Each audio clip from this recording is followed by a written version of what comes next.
నమస్తే. శ్రీ పరంజ్యోతి అద్భుతాన్ని చూద్దాం. జనగామకి చెందిన పద్మగారి అనుభవం ఇది. నేను అపెండిసైటిస్ కారణంగా తీవ్రమైన నొప్పితో బాధపడుతున్నాను.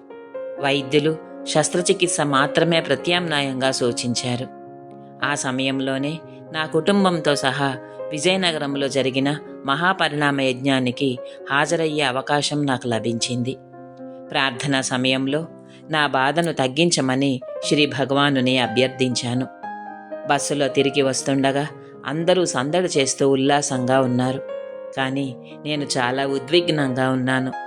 నా స్నేహితుల్లో ఒకరికి శ్రీ భగవాన్, నేను పద్మకు ఆపరేషన్ చేస్తున్నాను, మీరందరూ నిశ్శబ్దంగా ఉండండి, నాకు భంగం కలిగించవద్దు అని అంతర్వాణిగా పలికారు. నేను బస్సు దిగి ఇంటికి చేరిన వెంటనే నా బాధ అంతా మాయమైంది.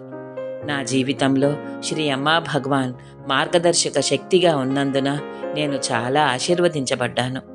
నాకు సంపూర్ణ ఆరోగ్యాన్ని ప్రసాదించిన శ్రీ పరంజ్యోతి అమ్మా భగవానునికి నేను చాలా కృతజ్ఞురాలిని. అనంత కోటి పాద ప్రణామాలు శ్రీ పరంజ్యోతి అమ్మా భగవాన్. జై బోలో ఆరోగ్య ప్రదాత శ్రీ పరంజ్యోతి అమ్మా భగవానికి జై.